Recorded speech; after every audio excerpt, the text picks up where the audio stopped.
Childhood love is something so tender, so pure and gentle. Unless you're Cherry, and for one single but very good reason, you get so upset with your crush that you decide to ignore him. Will he be able to win her heart back? Let's see if it happens. Careful! There are spoilers. This series, set in China, introduces us to Lin Cherry. Lin Cherry is a girl who spends her time playing with her friends in her small hometown. One day, she decides to help one of her friends retrieve a book he left at school, and to do so, she has to sneak in through one of the windows.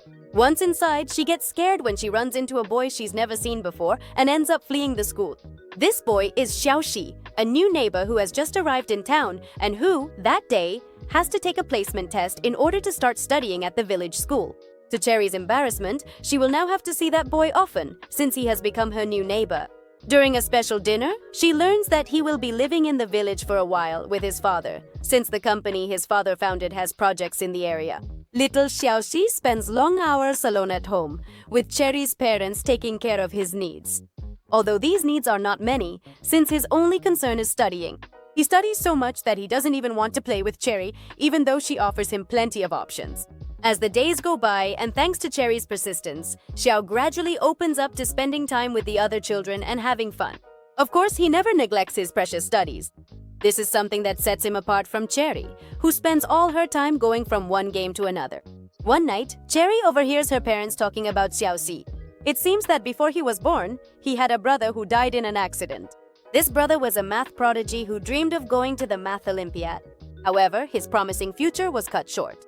After that loss, his parents considered getting a divorce, but a doctor recommended they have another child, and that's how Xiaoxi was born.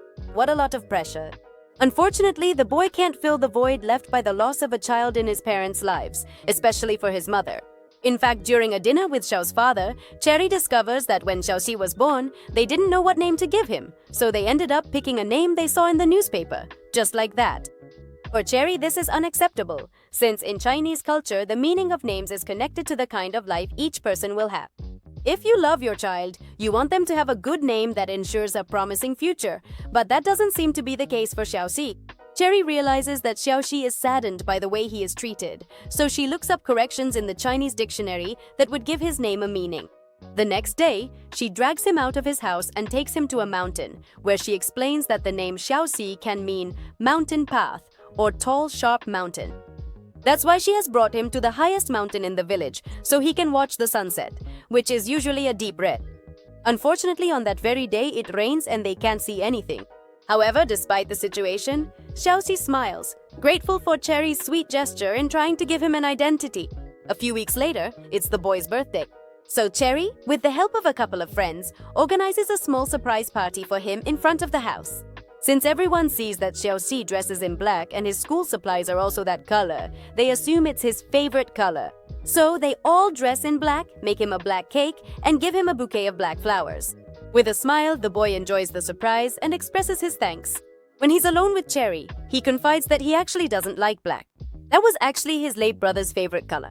Since he was born, his mother imposed that color on him without ever asking if he liked it. Reflecting on it, Cherry asks him what color he likes, and he answers red. From then on, red becomes part of Xiaoxi's identity. Sometime later, Cherry visits her friend to give him and his father some stuffed buns, which are Xiaoxi's favorites. Surprisingly, it's the boy's mother who opens the door, and upon seeing her, the woman thanks Cherry but refuses the gift.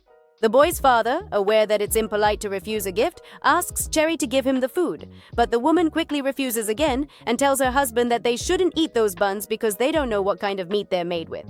Is it just me? Or does Zhao's mom seem to be competing for the title of the most hated mother in dramas? Very sad. Cherry returns home and complains to her parents about how mean Xiaoxi's mother is. However, she overhears her parents saying that the woman has come to take her son away from the village since they will be returning to the city. The next day, Cherry goes out in the morning with her friends to the highest mountain in the village, which is near the road. From there, she sees Zhao's parents' car passing by, so she shouts to the boy not to forget to write to her. The boy gets excited when he sees her and assures her that he will come back to the village after summer vacation. 5 years after that, Cherry is a beautiful teenager who has grown up without knowing anything about her dear friend, whom she has not been able to forget since, despite her young age, she fell in love with him. Now our Cherry is in high school, but she's still just as absent-minded. This time, her absent-mindedness consists of writing letters to her friends. Not just to Xiao, but also to her other 5 friends from the village who moved away from the city. This makes her feel sad, and her mother notices it. And knowing that much of her mood is because Xiao never replied, her mother advises her to stop writing the letters that she doesn't even send anymore. So, she asks her to let go of the past and focus on her future. Somehow, these words motivate Cherry to stop writing these letters and finally send the ones she has written over the years to Xiao, in which she recounts everything that has happened in the village since he left. Fortunately, she knows the address of Xiao's school since some of her other friends study there as well. One day, after sending the letters, a childhood friend named Queen calls her to ask if she sent the letters to Xiao, to which she replies yes. Her friend, somewhat upset, tells her she shouldn't have done it and then hangs up, leaving Cherry confused. With her heart racing, she takes the train to the city, determined to find out what happened. Once on the outskirts of the city, she hears several students saying that a girl named Cherry sent love letters to Xiao. Everyone laughs about it and thinks she's a fool and a burden who doesn't realize that he's in a relationship with one of the most popular girls at their school. Hearing this, Cherry wishes she could disappear, so she fixes her hair to avoid looking so much like a country girl. While she's looking for her friend in the crowd, a group approaches her to ask who she is. Terrified, she doesn't answer, which raises the suspicion that she is in fact the famous Cherry from the letters. At that moment, a tall and attractive boy makes his way through the crowd. Yes, it's Xiaoji, who seriously tells them that she isn't Cherry since he doesn't know her. For our Cherry, this is a hard blow, so she runs away while crying bitterly. Sometime later, we see Xiao running around the school desperately looking for Cherry, unable to find her, but he clearly looks worried, even though he just denied knowing her. He'd better have done it to save her skin, because if not…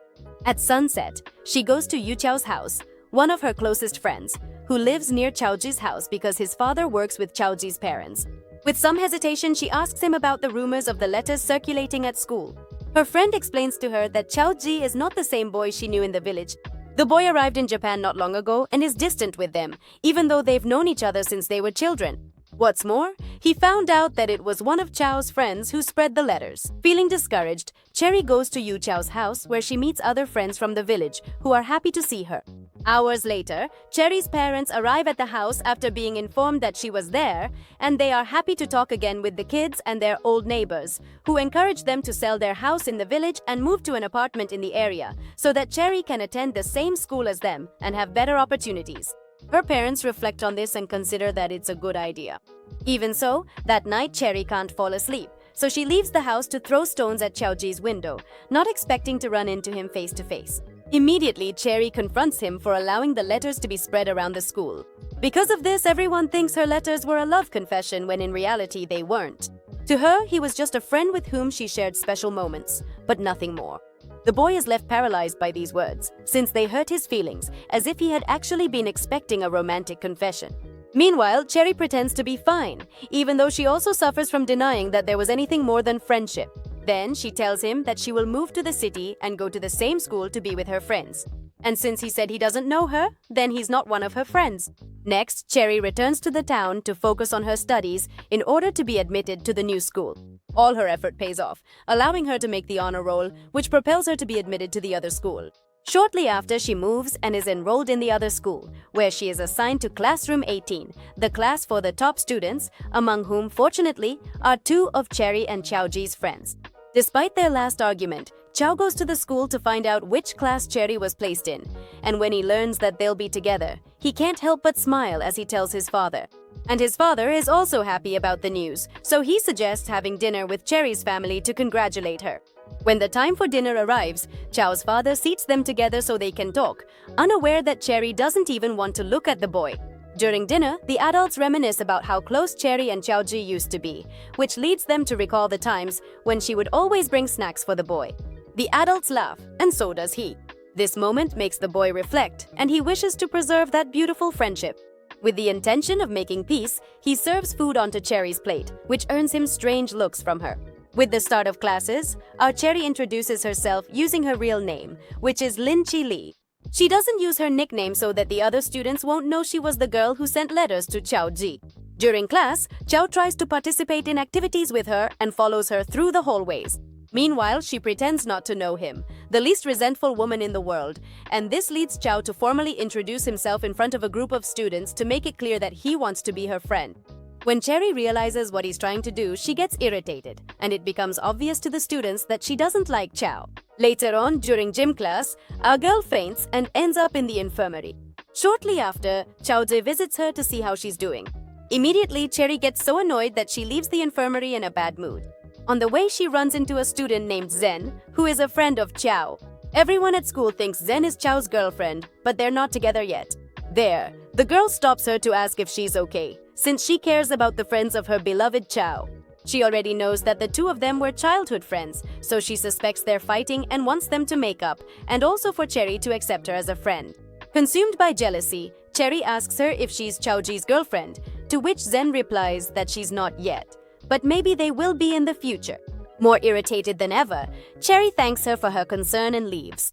To try to forget what happened, Cherry practices riding her bike so she can be faster and go to school with her friends. At one point, she thinks she managed to keep her balance going uphill, but it turns out Chow Ji was helping her. When she suddenly sees him so close to her, she loses control and falls, scraping her elbow. She tells him to leave her alone since they agreed not to see each other, and she wants it to stay that way, to which he replies that he'd like to start their friendship over now that she's Lin Chi Li. But instead of making her feel better, she becomes indignant, thinking that Chow is ashamed of her. She believes he only talks to her because at school, people think Lin Chi Li and Lin Cherry are two different people. After this, Chow Ji feels sad about the bad impression Cherry has of him, when in reality, he never sent the letters because his mother forbade him. In fact, one day his mother caught him writing letters to Cherry, so she tore them up in his face and scolded him for behaving childishly, something her late son would never have done. Oh, this mom again. It's official, she doesn't just destroy letters, she destroys hearts too. What do you all think? Should we forgive her because she's a bit crazy, or should we cancel her? Despite Cherry's refusals, the next morning, Xiao decides to follow her on his bicycle until he catches up with her on her way to school. When she stops, he apologizes for everything he put her through. Once she finally forgives him, they take the bus together. There, he tells her that he tried to call her several times, but his hysterical mother cut the phone line. Then, on New Year's, he ran away to go to the village. However, his mother once again managed to find him before he arrived and threatened him, saying that if he met up with the people from the village, she would make sure they were all expelled from the area. With the truth finally revealed, Cherry wastes no time in telling her friends the reason why Xiaozhe had been distant for so many years. They mention to her that Xiao's mother is not in the city that day, so they think it's best for them to go out alone that night so he can tell her more about what happened during those 7 years when they didn't speak. She thinks it's a great idea, so she lets Xiaozhe know by leaving a note in his math exercise book. He immediately agrees. Among the students, Jen notices the strange dynamic, so she sets out to find out why Xiao is now distant with her and closer to Cherry. As they had agreed, that night both young people manage to meet in a nearby park. However, when he leaves the house, he runs into his mother's nightmare. For some reason, she knows he is going to see Cherry, so she immediately forbids him from seeing her, sparking an argument in which Xiaozhe's father tries to defend his son, but is unsuccessful. The fight is so intense that the neighbors hear it, including Cherry's parents, who knock on the door to intervene. Xiaozhe gets worried when he sees Cherry's parents and quickly asks them to let her know that he won't be able to make it to their date. Meanwhile, Xiao's mother asks the parents to keep a closer eye on Cherry, saying that she should focus on her studies and not go out at night with boys. As a result of the incident, the woman sends Xiao to a math camp, and if he refuses to go, she threatens to have Cherry's father fired so that he will have to leave the city. When Cherry finds out about the incident, she wonders who could have told Xiao's mother that they were planning to meet that night. So, after investigating with her friends, she discovers that the snitch was, obviously, the dead fly Jen. She stole the worksheet that Cherry had written for Xiao, where she asked him out on a date. But it doesn't end there because she also spread the word at school that Cherry is the girl who sent Xiaozhe the love letters, and as if that weren't enough, she blames her for Xiao being transferred to another school, unleashing a wave of hate and criticism toward Cherry, which she tries to endure with her head held high. Jen should be expelled, but not from school. She should be expelled from the series. Who else besides me can't stand her anymore? Because of all these problems, our Cherry has been performing poorly in school, so she's trying hard not to be moved to another class. However, she's having trouble with physics, which isn't her strong suit despite her efforts. To help her with this problem, Yu Xiao offers to tutor her in exchange for her cheering him on at his basketball games. Yu Xiao's efforts pay off when Cherry starts to understand physics, so, without her knowing, he signs her up for the cheerleading squad. Of course, this makes her angry, especially because the other students criticize her, thinking she's desperate for attention. Immediately, she goes to cheerleading practice to quit.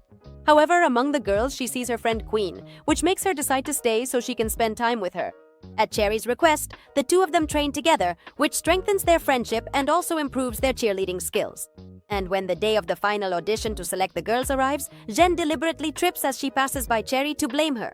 Confused, Cherry defends herself, but even so, the group doesn't want to be with her. For this reason, during a school trip where the cheerleaders go to buy their uniforms, Lynn Cherry is left behind, causing her to break down in tears at such undeserved rejection. After returning home, weeks go by until the day of the first basketball game where the cheerleaders will perform. Wearing her uniform and with beautiful makeup, Cherry looks charming, drawing admiration from her friends. And when it's time to go out and cheer, Xiaozhe arrives at the school with his mother to watch the event. In a moment when his mother is distracted, he slips away to look for, obviously, our Cherry. When he finds her, he's surprised to see her among the cheerleaders and can't take his eyes off her. After the event, while Xiao's mother is still busy, Cherry approaches the boy to give him a meal in a secluded area of the school. During that time, they talk about the old days, and it's clear that the chemistry and affection between them are still there. Jen sees this from a distance, and it makes her so angry that she starts spreading the rumor that Cherry and Xiao are doing inappropriate things in a school alley. She's gone way past toxic. Jen makes up more fake news than a cheap gossip site. The rumor spreads quickly and reaches Cherry's friends.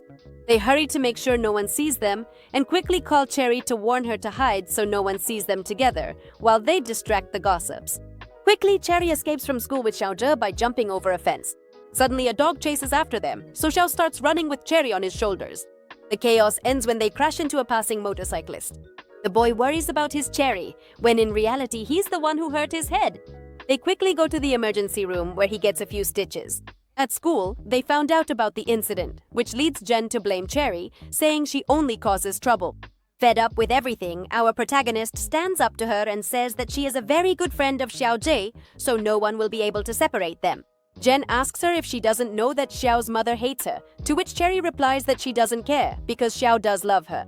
Besides, she can tell everything to her mother, because no matter what happens, her gossip won't affect the affection they have for each other. Ha!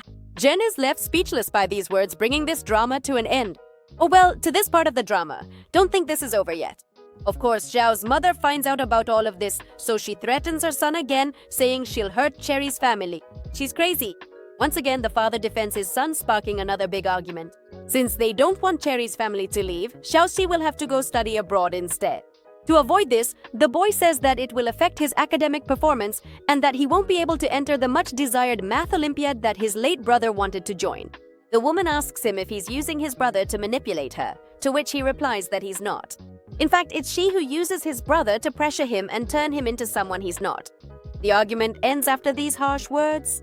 However, the woman goes to Cherry's house to ask her parents not to let her get close to her son, in order to avoid gossip and misunderstandings.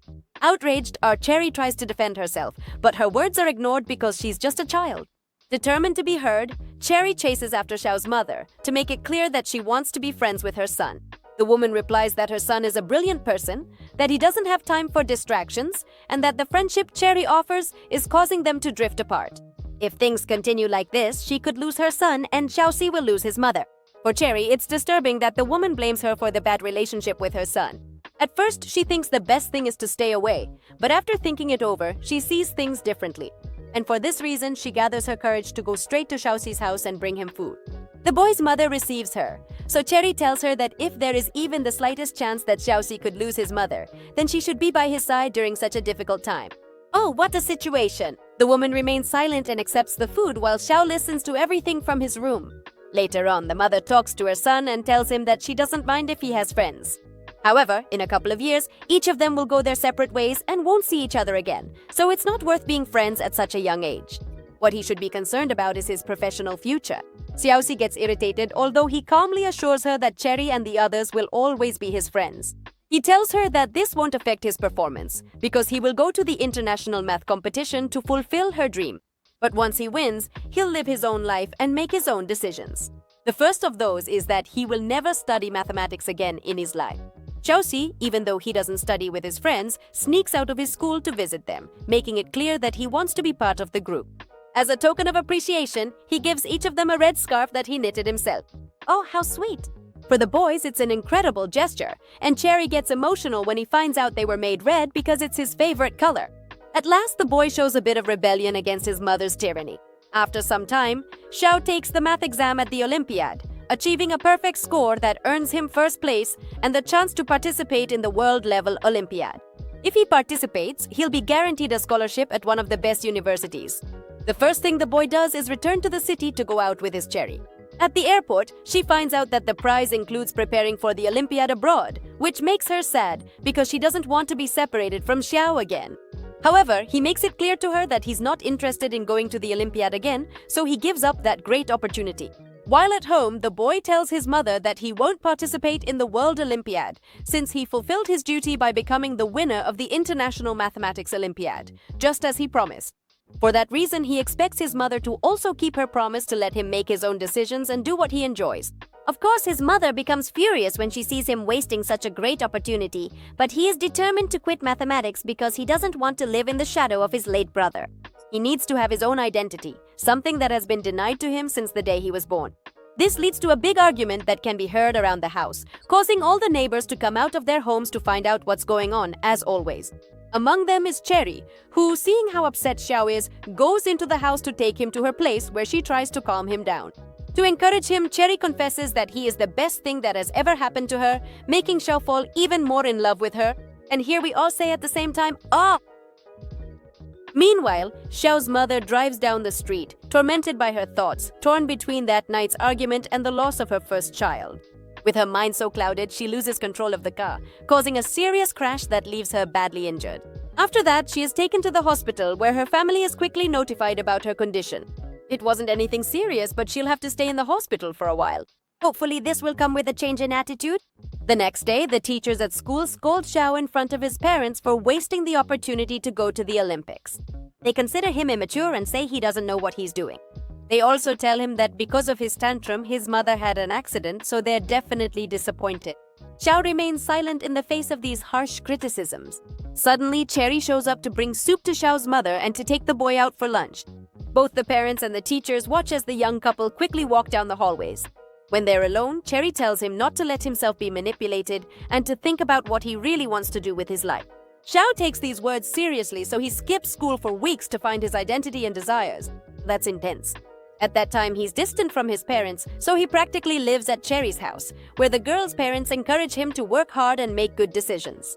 Incredibly, being close to Cherry and away from his troubled mother actually improves the relationship between mother and son, since he wants to take care of her during her hospital visits. Then, after a long period of reflection, Xiao confesses to his friends that he plans to go abroad. The news angers Cherry since she can't imagine living far away from him.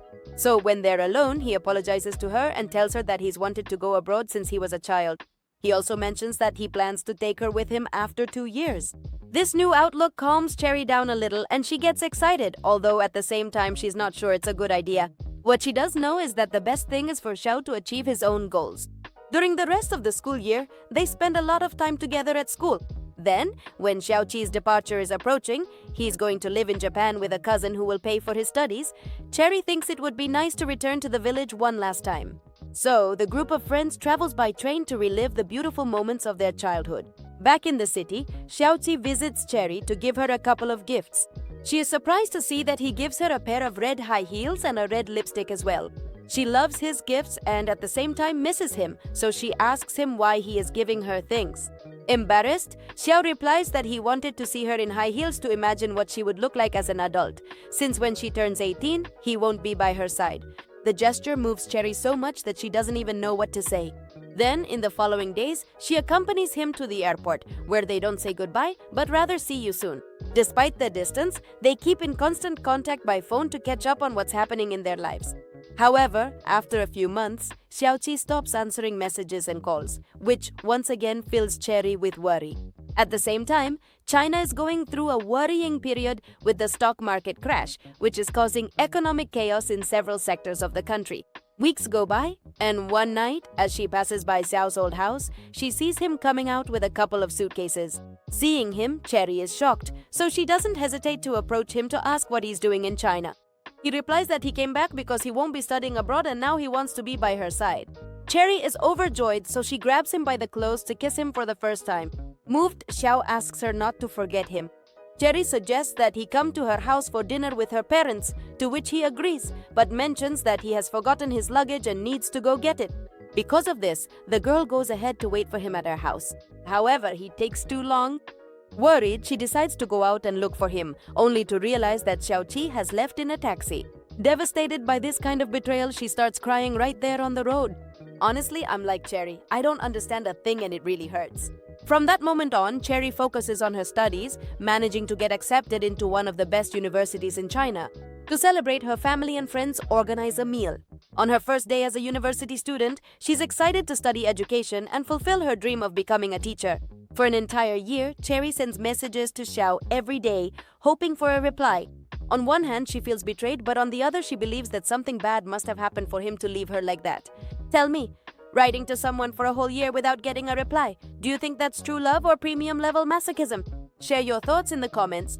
One day, she runs into her friend Yu Xiao, who is studying aviation at a nearby university. They both talk about Xiao and wonder where he might be and what could have happened, since all they know is that Xiao's parents lost their company and got divorced during the economic crisis. Yes, the economic crisis. In short, no one knows where he is, so they decide to work together to find him. In fact, the day she saw him for the last time, Xiaoqi told her not to forget him. Determined to keep that promise, she wants to save money to go look for him around the world. Wow, now that's love. A year later, Cherry's friends find a photo of Xiaoqi on social media. The person who posted the picture is a girl who lives in Japan. Wanting to know his whereabouts, Yu Xiao tries to contact the girl. After a trip to Japan, Yu Xiao manages to get in touch with the teenager and earns her trust by convincing her that he's a friend of Xiao. She tells him that Xiao is her sister's mentor. During a class, she took a picture of him without him noticing because she thought he was handsome. So, Yu Xiao asks her for the guy's address. Shortly after, he takes a bus to a humble neighborhood where he finds Xiaoqi playing a board game with a group of men.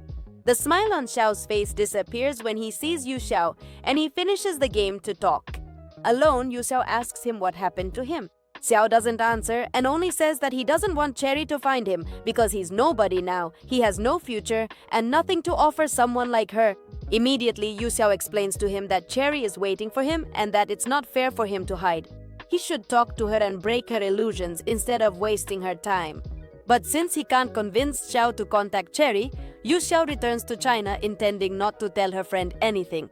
However, when she finds her, she can't keep the secret any longer and ends up telling her Cherry where Xiaoqi is. And Cherry drops everything she's doing to travel straight to Japan, to Xiao's apartment. When she notices the poor neighborhood he lives in and how tiny his apartment is, she gets worried. Thanks to the landlord, she's able to get into the apartment, where she sees that the whole place is filled with memories of her, from photographs to the letters she sent him. Suddenly, Xiaoqi appears, stunned to see her in his home. He quickly looks away to avoid meeting her eyes. After taking a deep breath, he gathers his courage and tells her to stay and spend the night in the apartment. He will go somewhere else so that at dawn they can have breakfast together before she leaves. Cherry clarifies that she didn't travel to eat or sightsee, but only for him. That night, he asked her not to forget him, and she has kept that promise. Annoyed, she starts hitting him and he hugs her, shouting that he doesn't need anything from the past. Cherry doesn't believe him since the whole apartment is full of her presence and she won't give up so easily now that she's finally found him. However, Xiao can't stand for her to see him in such a miserable state. Nevertheless, she gently strokes his face and shoulders, telling him that she sees him healthy and with a place to sleep. That's 1,000 times better than imagining she'd never see him again. Then she moves in to kiss him, but he interrupts her by leaving the room. That night, she sleeps in the apartment, having a rough night because nothing works in that place. At dawn, the landlord tells Cherry that Xiaoje is very hardworking, that he has a job in construction that he goes to in the morning, and also gives private lessons in an area that's a few hours from where he lives. Learning these details makes Cherry wonder what happened to the boy's bright future. Later on, Xiao comes home from work and Cherry asks him to tell her the whole truth so they don't waste any more time. She doesn't intend to wait years for him since it could happen that he marries and has children with someone else. So, the boy opens his heart and tells her that he can't live without her, asking her to stay. He confesses that he does love her, so he wants them to officially be a couple. Cherry, pleased, plays hard to get, but finally agrees to be his girlfriend, which is all she ever wanted. Anyway, that night they can't sleep from the excitement, so they go out for a walk around the city, and along the way he tells her that his parents' company went bankrupt due to an economic crisis, which led to their divorce and meant they couldn't help him financially. Additionally, the situation also affected the financial sector where his cousin works. As a precaution to save money, he laid off staff at the company he managed and cancelled his health insurance so he could afford Xiao's education. However, that very afternoon, a former employee, furious over being unfairly dismissed, threw him off a building. The medical expenses for his recovery exceeded their savings to the point that his cousin's wife had to sell their house. From that moment on, his finance studies at the University of Japan came to a halt, and he began working to help his family. And that since then, he hasn't had the face or the courage to call her, feeling like a complete loser with no future to offer her. Moved, Cherry comforts him with a hug and makes him promise that they will never grow apart again. Suddenly, Xiao receives a call informing him that his cousin has regained mobility in his legs, so he escapes from the hospital. Worried, both of them go out to look for him along with the cousin's wife. In the end, they find him in the small apartment where his wife lives with her parents.